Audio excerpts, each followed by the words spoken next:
What's up, y'all? Smooth here. What's going on, Fresh and guys? Smooth Boxing TV. Wanted to, sit here and talk a little bit about Canelo Charlo. 2 weeks away.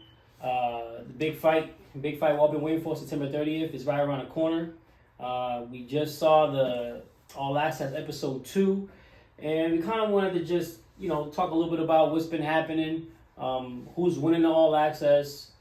How do we feel about the fight? How do we feel about keys of victory for both?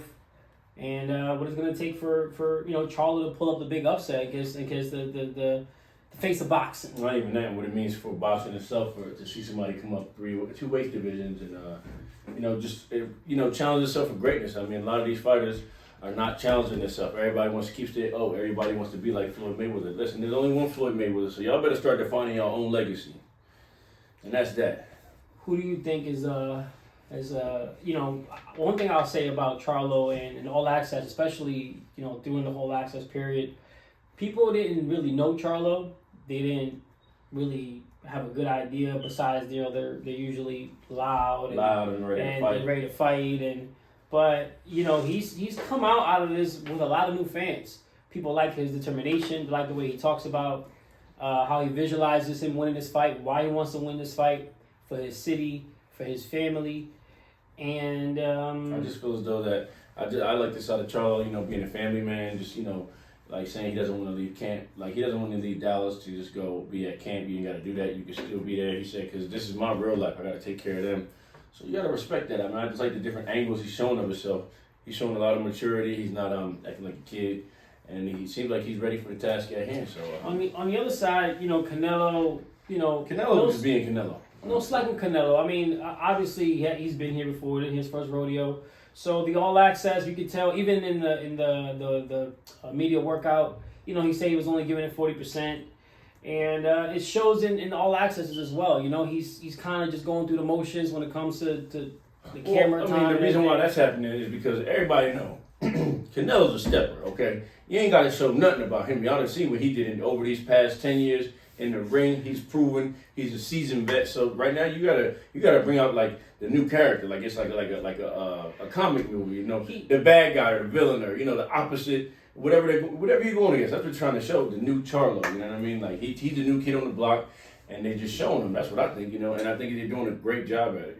One thing though, Canelo understands that people have been talking about him. They're saying that he's lost a lot of his swagger in the ring. He's moving a little bit slower. Like the lawyer said, he moves in the ring with 2 cement bricks on his feet. I mean, right. So and he doesn't move his head. He's been getting hit more. So he has a lot to prove, and he hears the doubters. He hears what they have to say about him, and I think he also has a chip on his shoulder.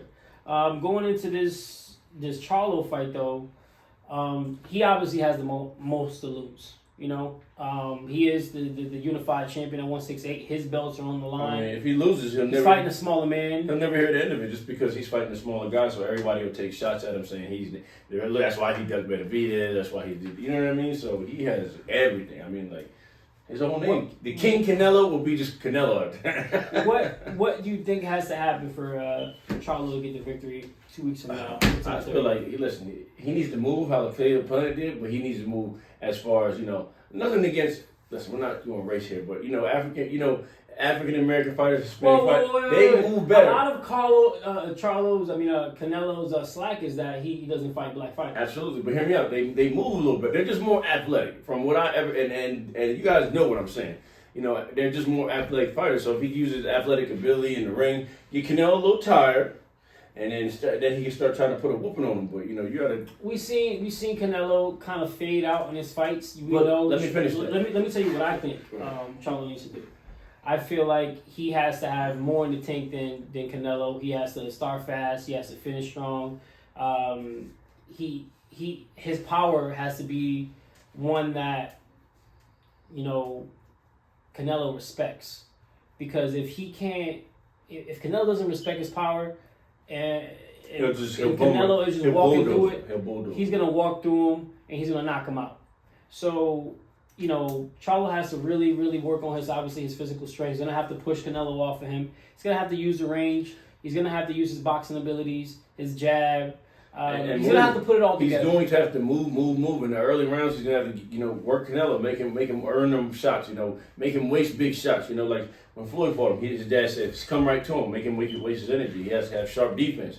There's a lot that comes into this for him to be able to pull this off, and I don't really think he's knocking Canelo out. So he better be ready to go 15 rounds, not 12. Well, what if Canelo gasses?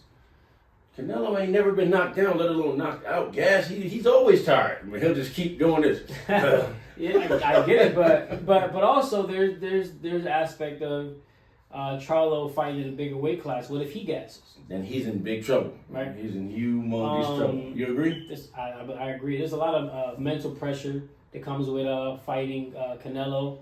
There's a lot of under the lights pressure as well. People don't talk about. Just the ring walk, just the atmosphere, T-Mobile Arena. Just right? when you get in the building and say, "Oh shit, I'm fighting Canelo." Right. So people get they get deer in the headlights type of look sometime, and they can't get out of it. All of a sudden the punches are tight. We saw what happened with, and I will say this with Caleb Plant, but also in the Anaya Inke fight, Inoue fight, with Cool Boy Steph. Cool Boy Steph wasn't himself. He wasn't smiling. His punches was tight, and it was because he was in a whole different country. The lights was bright. It took him out of it was out of element. So this could also be a little bit out of element for Charlo. I mean, he's never fought in a big arena like this. With a lot, when Canelo fights in Vegas, there's a pro Canelo crowd. Everyone's gonna be chanting for him. It's gonna be you already know it's gonna be a pro Mexican crowd. Let me show y'all something, man. So Charlo a little crazy, man. You got that little head to the side. So I ain't really worried about him having no. It's a lot of pressure, bro. It's a lot of pressure that we don't think is there, and he already said he's nervous. But why'd you let that go? He said he's always nervous. He said he's always nervous. Yeah. But I would say if he gets nervous before his fights, a lot of fighters do get nervous, but he's not. He doesn't. It doesn't matter to him. He'll be more nervous before this fight starts in that ring walk with Canelo Alvarez at T-Mobile Arena. Come Saturday. My thing, guys, is if he gets nervous, he's gonna have to tap into what he talks about. Lines only. If you talk about it, you better walk that walk. You better walk that walk. It's time to man up and What happened? What do lions do? They go eat. So when you get in that ring, you better eat. And like I say, one thing about lions is if a lion don't hunt, he don't eat. Exactly. Right? Nothing comes to him. Nothing comes easy to a lion. So he's gonna have to. He's gonna have to step up to the plate. But listen, at the end of the day, he won't sign the contract. I think he's getting in the best shape, and that's something Canelo got to worry about. Because Canelo's always the big fish. He got the target on his back. So you got somebody else trying to come at you. After a while, as you get up in age and all them fights, man, you get tired of it, man. He might say, lay down this one. So that's it, I'm done. You think so? Hey, sometimes you get a fight and get old overnight. Am I right or am I wrong? Yeah, he could get old overnight. That's true. And let's do one more. Let's look at Canelo's last two opponents, Triple G and Ryder. They were not impressive wins to me, man. They were not. Canelo actually faded towards the second half of the fight, Warren. Both. Triple G faded, and we thought Canelo was going to knock him out, but then Canelo faded. And Triple G was 40 years old. And, 40 years old, man. If you can, shout out to Triple G. Yeah. But yeah, so he cannot fade in this fight. And he has a chip on the shoulder. There's a lot to prove. A lot of people are saying that he ain't got enough. He might be done. All the fights that he's been in his career, he turned pro at 15. It's all catching up to him. So we'll see what happens. But no, look at this. Look at the beauty in this. We don't mean to go off topic, but there's more big fights that come after this for the winner. So that's even more like whoever wins this gets a super mega fight. We're not even gonna drop the name because we ain't giving no clout on that yet. But yeah, guys, look, so what we got going on right now. Like and subscribe to the channel. Follow us on Instagram, Fresh and Smooth Boxing TV. I'm posting on a story every day. So Fresh and Smooth out the pot room.